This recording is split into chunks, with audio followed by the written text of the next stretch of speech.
खबर बिल्किस बानो की, जिसके गुनाहगारों की समय से पहले रिहाई का मामला तूल पकड़ता जा रहा है। बीजेपी सरकार ने जिस तरह से इस वारदात के बलात्कारियों को सजा में छूट दी है और उनका फूल माला से स्वागत सत्कार किया है, उससे देश का सभ्य समाज आहत है।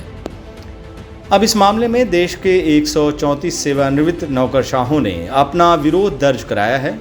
इन सभी पूर्व नौकरशाहों ने सुप्रीम कोर्ट के मुख्य न्यायाधीश को एक पत्र लिखकर कहा है कि बिल्किस के बलात्कारियों को सजा में छूट देना हर नज़रिए से गलत है, लिहाजा सुप्रीम कोर्ट उनकी रिहाई के बीजेपी सरकार के फैसले को रद्द करे।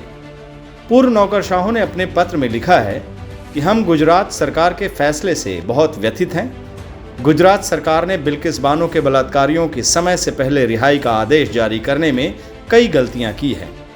गुजरात सरकार के इस फैसले का प्रभाव न सिर्फ बिल्किस बानो और उसके परिवार पर पड़ेगा, बल्कि भारत में सभी महिलाओं की सुरक्षा पर भी पड़ेगा। सभी 11 बलात्कारियों को फिर से जेल में भेजा जाना चाहिए।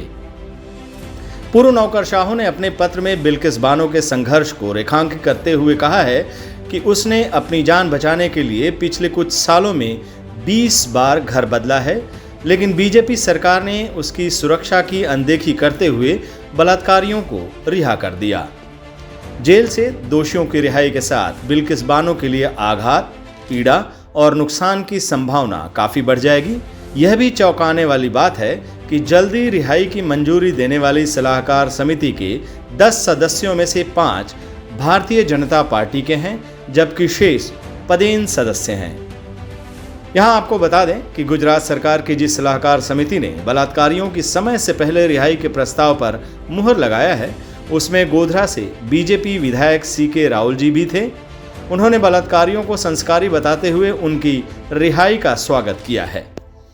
यहाँ एक और बात गौर करने लायक है कि लाल किले के प्राचीर से जिस दिन प्रधानमंत्री श्री नरेंद्र मोदी ने देश की महिलाओं के मान सम्मान को लेकर नए जुमले गढ़ रहे थे, उसी दिन गुजरात सरकार ने बिल्किस बानो के बलात्कारियों को जेल से रिहा किया। स्वभाव से, संस्कार से, रोजमर्रा की जिंदगी में नारी को अपमानित करने वाली हर बात से मुक्ति का संकल्प ले सकते हैं।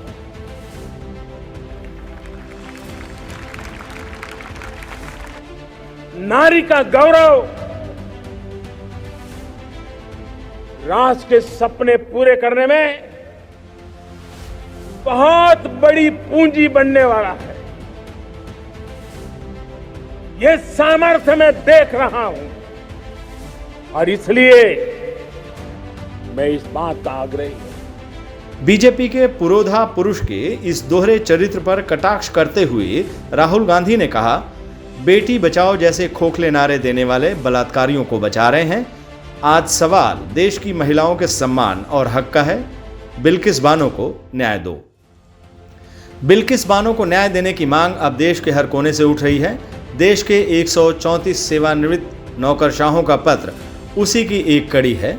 दूसरी तरफ दिन रात नैतिकता और शुचिता की बात करने वाले माननीय प्रधानमंत्री मोदी जी और उनके वरिष्ठ नेतागण इस मसले पर चुप्पी साधकर समाज के सांप्रदायिक विभाजन में लगे हैं, ताकि इस साल के आखिर में होने वाले गुजरात विधानसभा चुनाव में उन्हें चुनावी लाभ मिल सके। यहाँ आपको यह भी जानना जरूरी है कि अपने माननीय केजरीवाल जी भी इस मसले पर मोदी जी की तरह ही खामोश हैं। अब तक उन्होंने भी इस मसले पर एक शब्द नहीं बोला है। राजनीति की रवायत बदलने का दावा करने वाले केजरीवाल जी चुनावी मौसम में बलात्कारियों को अपना मौन समर्थन देकर चुनावी समीकरण साधने में जुटे हैं। दोनों महापुरुषों की सियासी शातिरपने पर आपकी राय का इंतजार रहेगा।